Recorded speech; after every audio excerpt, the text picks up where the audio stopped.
Greetings, we are in Senior English B, and our objective now for the hour is to introduce you to one of the greatest of the English Romantic poets, Wordsworth. Now I want to go back in our notes for just a second and review. We have already introduced you to Romanticism. We have also introduced you to several of the Generation 1 Romantic poets, namely Burns and Blake, you'll recall, okay? Now what we'll do is we'll shift our focus to the most influential of the Generation 1 Romantic poets. First Wordsworth, then later Coleridge. Collectively, together, they publish a very famous collection of poems that they called what? You recall? Ooh. Plus points on the test sheet. Can you re-say that question? That's the wrong answer. Lyrical ballads is the correct answer. You'll recall lyrical ballads, right? Lyrical ballads. And lyrical ballads has a very famous preface in the second edition where Wordsworth attempts to try to explain his new poetry. Okay? It is a poetry substantially, notably different from the poetry that precedes it. Well, let's talk about that for a moment. When we're on our little timeline thingy here, right, and we're doing this thing with the zero and all of that, we come out here, notice the 1600, this is Common Era, right? We'll call that time period the end of the English Renaissance. At 1700, we'll call that the Scientific Enlightenment. You'll remember that differentiation of the value spheres and all that stuff we talked about. The Age of Reason. We are now in 1800. And we're going to call this time period the Romantic time period, right? So here we go. All right? So we're looking. So the distance from Hamlet to Wordsworth is about 200 years. You get the drift. Okay? Now, Shakespeare wrote poems, right? He wrote poems. You'll remember those sonnets that we studied. Let me not to the marriage of true minds admit impediments. Love is not love, which alters when an alteration finds. Or bends with the remover to remove. You'll remember sonnet 116, right? Now that's a 200-year distance, right? By the time Wordsworth and the Romantics are writing, Shakespeare is considered the greatest writer of all time. It's already happened. Those poets qualify him as the greatest poet of all time. This period that we call, right before the Romantic period, we call NeoClassical. For those of you who are into Matrix, you know neo, of course, means the original or the one or the new, right? NeoClassical period. This NeoClassical period, the poetry of that period that's produced by guys like Pope and Swift is going to be a different kind of poetry than the poetry of Wordsworth. Really? Well, what's really different about Wordsworth's poetry? That's a good question. I'm glad you asked it. To answer that question in full, for your notes, to answer that question in full, what's so important about Wordsworth and how unique is he? We have to look at his most famous poem, Tintern Abbey.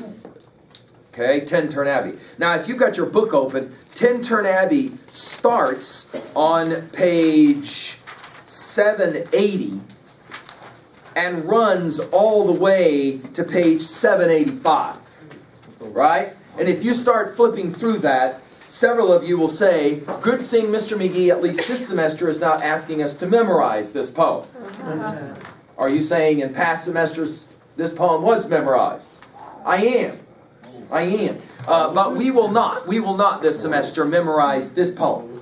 But what we will do before we address the poem Tintern Abbey is we will look at a much shorter poem on page 790 called The World is Too Much With Us. And I'm going to use this poem as a way to get into both Wordsworth and his poetic Romantic project. Okay? But I'm actually going to go one step earlier even, and I'm going to ask us to look at one other poem that we know was published in Lyrical Ballads by Wordsworth. And it's a little poem that is not in your book, inexplicably, they don't put it in there, but I think it's one that one or two of you will maybe recognize when I begin to recite. Wordsworth will say it this way: my heart leaps up when I behold a rainbow in the sky. I get happy when I see rainbows. So was it when my life began. When I was young, I loved rainbows. So is it now. I am a man. When I'm an adult, I still love rainbows. So be it when I shall grow old, I hope when I'm old, I still love rainbows, or let me die. Whoa! If I ever come to a point, he says, in my life, where I no longer am jazzed about rainbows, I hope I just die. He finishes his little poem with a two-line couplet that's fascinating. The child is father of the man, and I could wish my days to be bound each to each by natural piety. Now, I think we spoke of these lines, but it was in September. Did I say that right? Yeah. And in September, of course, years ago, it seems, it might be that you struggle to remember everything we said about that. Let's write those lines down. These lines become very important in another poem, famous poem of Wordsworth, so we'll write it down. The child is father of the man. Let's go ahead and write those lines down. The child is father of the man. What in heaven's name does this mean? The child is father of the man. We understand that the man is father of the child. That's how it's supposed to work. Right? The child is father of the man. Suggesting what? Well, I think there's a lot of ways to kind of understand what this line means. I think I might have shared with you what one of my senior students said just a few weeks before graduation. I finally understand this line. My mom raised me to this point in my life, and I'm about to graduate. She is not handling it very well. She don't want to see me go bye-bye. She said, and I'm beginning to realize now I'm going to turn around and raise her. I'm going to provide her an experience she could not have without me. Which is an interesting way to read this line. There's another way to read this line that's deeply religious. In a number of the religious traditions, this message is provided. If you really want to get it, understand life, you have to become like a little child. Now, Wordsworth was, of course, acutely familiar with this idea. Another way to ask this question is this, and this is the romantic intuition, so let's put this in our notes. What is it that you, an adult, can learn from a kid? I mean, you have a lot to teach kids, there's no doubt. You have a lot that you could teach a 5-year-old, right? You have a lot that you could say to a 5-year-old. In fact, you might even say, if you've been in this situation, you're kind of responsible for the safety of a 5-year-old. Why? Because they're kind of young and stupid, kind of like lambs when we were talking before. They don't understand that they can't run out in the middle of the street, etc., etc. When you take them to the park, you have to take care of them. So there's a lot that you have to do to provide comfort, safety, security for a 5-year-old. What can a 5-year-old teach you, though, that's of any importance? I'm going to say it a different way, though. What can a 5-year-old remind you? You already know it.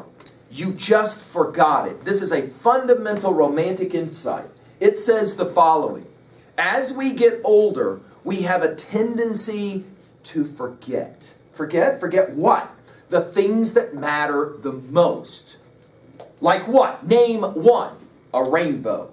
And the significance of a rainbow. What are you talking about? Rainbows are silly. We understand how dumb they are. When I was a child, I was totally into rainbows. Oh, look, there's a rainbow, right? And maybe one or two of the adults in my life even said, yeah, nice, now lay down in the back seat and go back to sleep. It's a long way to our destination, right? When I'm a child, I got jazzed about rainbows. Why should I care about rainbows when I get older? That's an interesting question. Why should we care about rainbows when we get older? Well, we're going to go back when we talk about these romantics to this notion of nature with a capital N. Okay? Nature with a capital N. That is to say, nature is significantly important to these poets. An easy way to say it. They genuinely believe that there are things that you can learn only from nature. And nature will instruct if only we will listen. By extension, 5-year-olds have a lot to teach adults if only adults have the capacity to listen. Well, what's wrong with adults? Well, let's take a look at a famous poem by Wordsworth on page 790. And he'll tell us what's wrong with our world. Let's take a look at it. He says, the world is too much with us, late and soon. Getting and spending, we lay waste our powers. Little we see in nature that is ours. We've given our hearts away, a sordid boon. This sea that bears her bosom to the moon, the winds that will be howling at all hours and are gather now like sleeping flowers. For this, for everything, we are out of tune. It moves us not. He finishes, great God, I'd rather be a pagan, suckled in a creed outworn. So might I, standing on this pleasant lea, have glimpses that would make me less forlorn, have sight of Proteus rising from the sea, or hear old Triton blow his wreathed horn. Now, this is a poem we will commit to memory, some or all, preferably all. It's a whole lot easier to do it if I understand what's being said. Let's start at 2b, rhetoric. Let's look at the form of this poem and immediately identify how many lines. Uh-oh, did you see this? How many lines is this poem? 14. It is 14. So right away, we're going to notice, what do we call a 14-line poem? We do call it a sonnet. We are working at the level of rhetoric. You're absolutely right. We call this a sonnet. Now, I already told you that Wordsworth and the Romantics, heavily influenced by Shakespeare. No doubt. Shakespeare wrote those famous sonnets, like Sonnet 116 that I was reciting for you briefly earlier, right? Wordsworth also will write a sonnet. Lots of these Romantic poets will write sonnets. In fact, we're going to commit several of them to memory. But what we want to pay attention to is that they play games with the sonnet form that Shakespeare never did. Namely, they're going to talk about different topics than love. For the Elizabethans and for Shakespeare, most of the time their sonnet writing was about love. It was a romantic intuition, right? Let me not to the marriage of true minds admit impediments. Love is not love, which alters when it alteration finds. That is to say, it's a poem about love. You're going to find these Romantic poets are going to inject in the form of the sonnet their romantic philosophy. What do you mean philosophy? The way they see the world. How does Wordsworth see the world? He says, it's too much.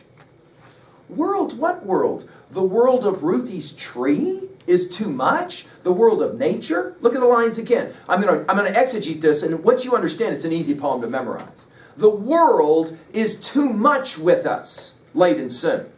What world? The world of Ruthie's tree? The world of nature? No. Look at the next line. Getting and spending. Uh-oh. This is the mall he's talking about. The mall. You know those wretched places where people go to shop and buy things?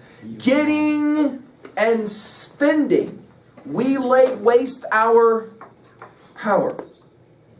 Little we see in what? Nature. Nature. Uh-oh, what do you want to say about the word nature? Do you see it? It is capitalized. That is to say, nature with a capital N. Later, little we see in nature that is ours. And then this strange line.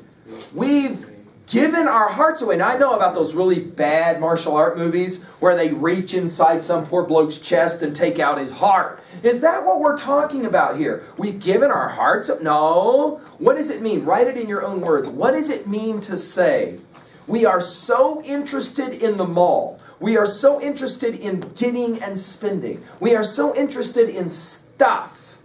Tracy Chapman will call it mountains and mountains of stuff. We've given our hearts away. What does that even mean? He calls it, by the way, a sordid boon. That is to say, bad news.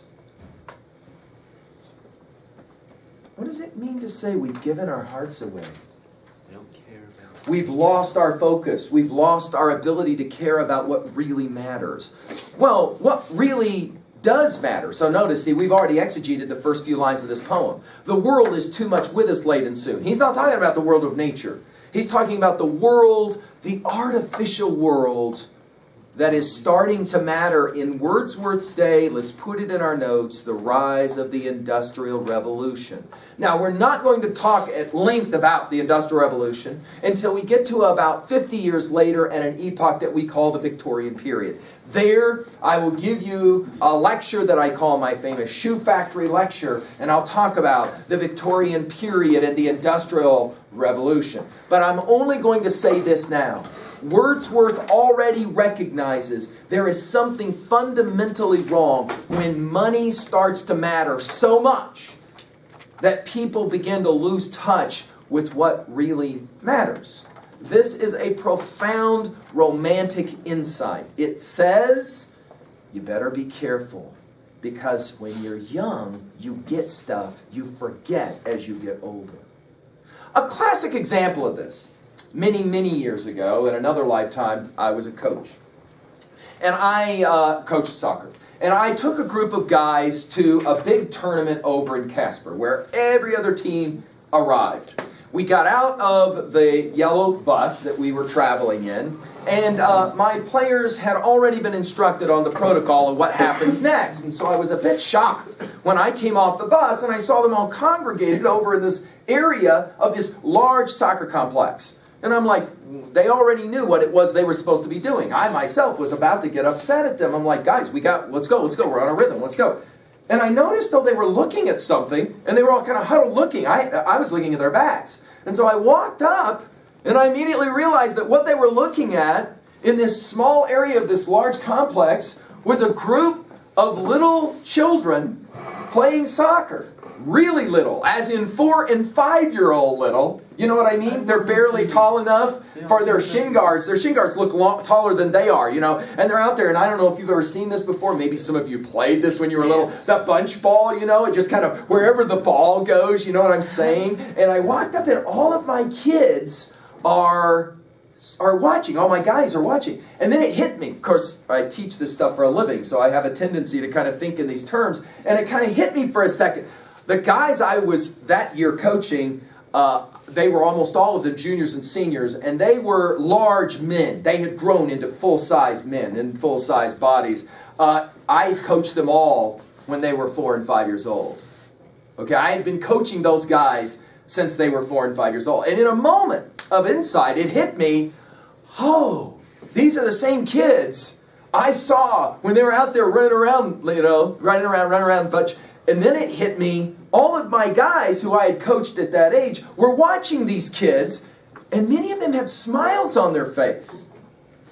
One of my ball players was standing right next to me, is intensely focused on this with this huge smile. And I said to him, what's so funny? And he says, without looking at me, he just keeps watching, he says, I remember when this game used to be fun. Just like that. And I went, right. We won the contest that we played against a top-ranked team, and afterwards the coach came up to me and he said, I've never seen guys play as hard as that. What'd you say before the game? Coaches have these exchanges after the game. And I said, well, and I had to relate to him what it is that they had seen. My only comments in pregame were, let's have fun. That's all I said. They, of course, knew what that meant because they had all been watching those children play, and that's all they did was went out to have fun. Question, when and why does sports stop being fun and become something important as opposed to what it used to be? Joy. My heart leaps up when I behold a rainbow in the sky. Why is it that there was a day when you were excited to go to school? No, this is true. Most of you will say, dude, that never happened for me. That's because you can't remember what it was like to be 4. When you were getting ready to be 5. When you were getting ready to go to kindergarten. When the only thing that mattered was recess finger painting and maybe we got nap time in the afternoon, right? You see, snacks. That's right, snacks. My ball players always used to remind me that's what made it fun was snacks. You see, you got the rolled fruit roll-up, you see, and that was enough to get you through a whole game. If you knew you got a juice box and a roll-up, fruit roll-up, you see. Yes, see, the question is an interesting one, and all of a sudden now that I'm asking it, even though you're not even 20 yet, it's already hit you what the 70-year-old man is saying. The world is too much with us late and soon. Getting and spending. I coached a lot of ball players who started to think about scholarships for college when they were already 13 years old. What happened to just playing the game for the fun of playing the game? What happened to just running for the joy of running? What happened to the joy of life? Wordsworth says it's pretty simple. We just lose our focus. Now, I have seniors that will say, the poetry that we're about to walk through is the most important text of our senior year because it forces them to begin to think about their life in a different way. If that works for you, fine. Let's keep going with the poem. What is it that he says? The world is too much with us late and soon. Why? Getting and spending. We only waste our powers. Little we see in nature that is ours. We've given our hearts away. A sordid boon. Sordid here means negative. Boon here means treasure. In other words, we haven't bought anything of any great value. Right? And then he shifts and he makes an observation, and I want this in your notes because we'll come back to it over and over again. The writers who we're studying are from that small rock we call England. That rock is completely surrounded by water. So it will not shock you when I say that a large number of English writers are heavily influenced by water, the ocean, right? In the same way that if you grow up out here and you become a writer, you probably write a lot about badlands and mountains because that's what you've grown up around, right? So let's just point out that a lot of the writers that we're reading that are English, they're going to write a lot about the ocean. So for Wordsworth, he's interested in this fact of the power of the ocean. Think about it. In an evening time, you can walk out, and the ocean can be so dead still that it looks like you could walk on it, like it's ground. And then all of a sudden, the wind starts blowing. And what do we know what happens when wind and water meet? Then all of a sudden, you can have this amazing power that we're familiar with when we think, for example, of those hurricanes like Katrina that happened a few years ago. It can come in completely, or Hurricane Sandy in the Northeast, completely can destroy all kinds of stuff. In other words, let's put it in your notes this way. Nature, this will sound very Blakean, right? Nature has both a power that's positive and a power that's negative. Remember, songs of innocence, songs of experience. Nature has both powers. Look how he says it. This sea that bears her bosom to the moon. In other words, dead still, right? The winds that will be howling at all hours, and are upgathered now like sleeping flowers. In other words, he looks at the still sea and he knows the winds are right now held in check, but they're coming. It's just a matter of time. They're like sleeping flowers, and when the flower opens, it's like the wind blowing on the ocean. It's like all of a sudden you've got a storm. For this forces of nature, both positive and negative, both soft as well as hard. For everything, and then he uses an interesting line, word picture. For our musicians in the house, you're going to love this one. For everything, we're out of tune. Now, if I were to ask Arza to pick up a guitar and start strumming it, and immediately it sounded really bad, the first thing he would probably say about that, because his skill sets allow him to know this, is this guitar is out of tune. If I tune this guitar, the sound will be different. It's an interesting word picture. In other words, he says, by your senior year of high school, you kind of have a tendency to be a guitar that's a little bit out of tune. It doesn't have the same solid sound that it once had. Why come? Because we have a tendency to forget what really matters. He finishes with a religious observation. We were talking religion earlier when we were talking the novel Frankenstein. We're in the same era or epoch again. Now we'll talk religion. What is it? What's wrong with the religion of Wordsworth's day? He will answer, there's a difference, it seems, between being religious and then having some sense of the spiritual, some sense of the real. Take a look at how he says it. He goes back in time to the Greeks. See on my whiteboard, if I were to go back to the left side of 0, about 400 to 500 years, I'd hit a time period that we call the Greeks, right? What is significant about the way the Greeks saw the world? They saw nature fully inhabiting all of their life. So much so that these Greeks, are you ready for this? They named gods, personalities, to every one of the elements of nature, right? So, for example, if you're a Little Mermaid fan of that film, right, by Disney, you know all about the god of the ocean, right? In that film, it's Triton, right? Okay, and you have this understanding that somehow nature is connected with the forces of human life. Take a look at how he says it. Great God! Exclamation point. I'd rather be a pagan, and here you can write down the word Greek, okay? That's what he means. A Greek person. In other words, a non-Christian. I'd rather be a pagan, suckled in a creed outworn. Creed here means religious teaching. Suckled here means raised from the time you're a child. He says, wow, this is kind of radical for his time. Wordsworth says, I'd rather go back to pre-Christian Greece.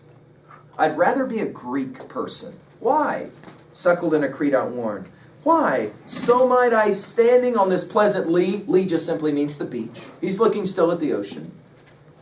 Have glimpses that would make me less forlorn.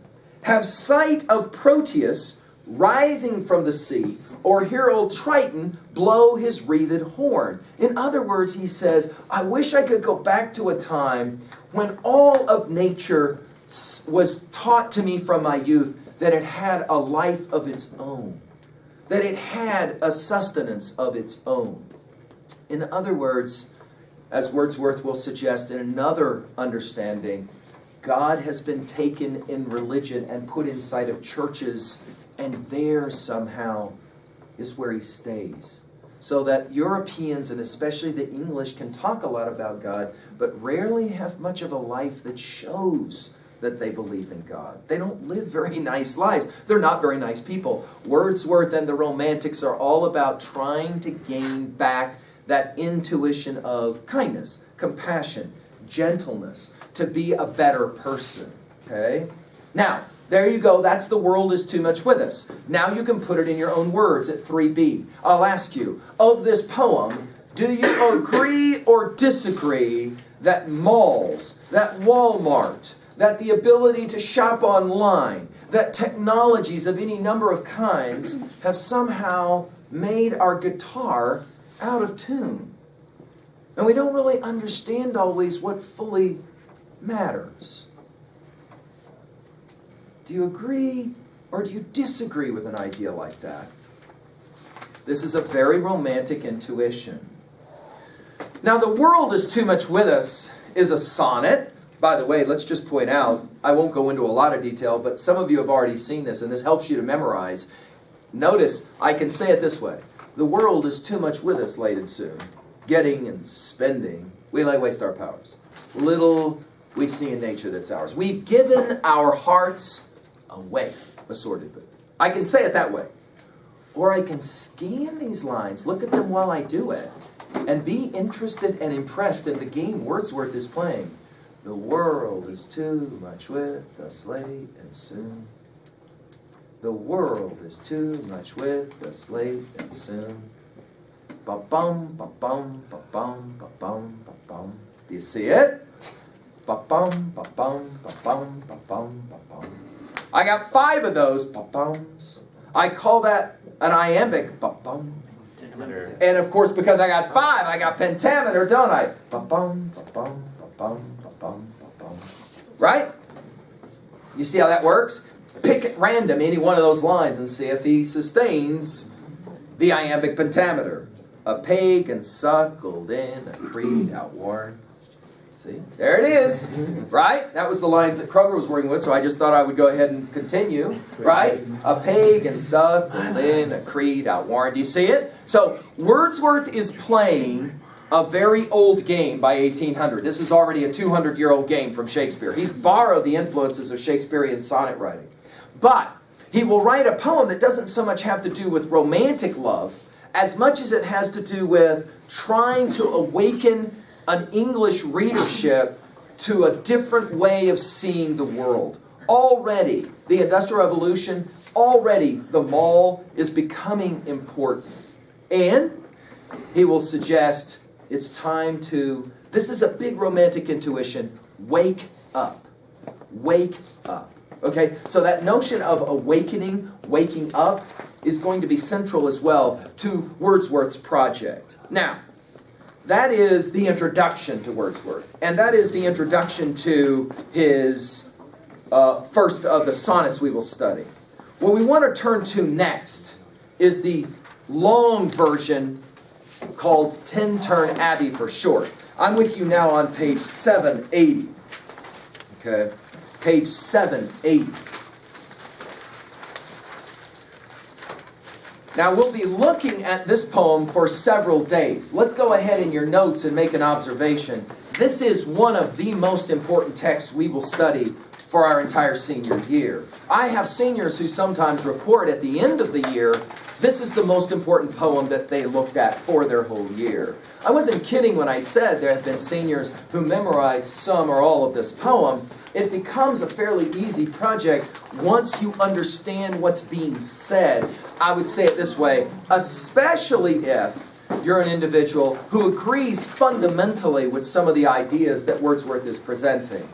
Now I'm going to set this up, and then we're going to come back to it with detail tomorrow. How much time do I have? 9 minutes. Okay, so I'm going to set this up. Let's talk about it for a bit. Wordsworth, like many of the Generation 1 poets, and really many of our Romantic poets, Wordsworth is a man of some means, financial means. He has some wealth. Wealth enough that it allows for him to engage in what he loves to do most, go on long walking tours. You would think of this as road trips. In other words, get in the vehicle and drive somewhere. Only for Wordsworth, he doesn't drive, he likes to walk. And this is what he does. All over the countryside, both in England as well as in Europe, you have lots and lots of little tiny bed and breakfast hotel types of things. Got me? And so you walk down the road a little bit, right? You come to a bed and breakfast, you check in. For the rest of the afternoon, you walk around in the woods, you do a little bit of reading, you do a little bit of writing, you take a nice meal with a good glass of wine, you go to sleep, you wake up the next morning, you go out and you walk for a couple more hours. You go down the road a little ways, you find another one of these little hotels, you check in, you do this. He could do this up to 2 years. That's what I meant by saying he liked these kind of tours, where he could just go off, and in the process of doing this, he is of course writing some important poetry. Wordsworth has been away for 5 years when he returns back to a very special place called Tintern Abbey. Now, an abbey is a church. Tintern is the area there, and this church in Tintern is now called Tintern Abbey. Okay? Now this abbey, by the time Wordsworth is alive, is an old, dilapidated structure. I will show you in pictures what this structure looks like today. And it interestingly looks today kind of like a lot like it did back then. It's an old, rundown, beautiful, beautiful old cathedral church that's no longer being used. And in fact, today, are you ready for this? Cows eat the grass in the pasture right outside of the church. The area is nicely hilled with a beautiful river running right next to it called the River Wye. And Wordsworth had been at this place 5 years before. He comes back to this place. He doesn't come alone. This is important for your notes. He comes with his younger sister, Dorothy is her name, and he and Dorothy, she's quite a bit younger than him, but he and Dorothy are close pals, the way sometimes big brothers and little sisters can be. And so he comes back to this place, and upon returning to this place, he realizes, wow, a lot has changed, but some things stay the same, like his love for this place. Now, I want you to put at 2B for this poem that this is what we call a poem of place. By that we mean the following. It is a poem that originates in a special place or setting.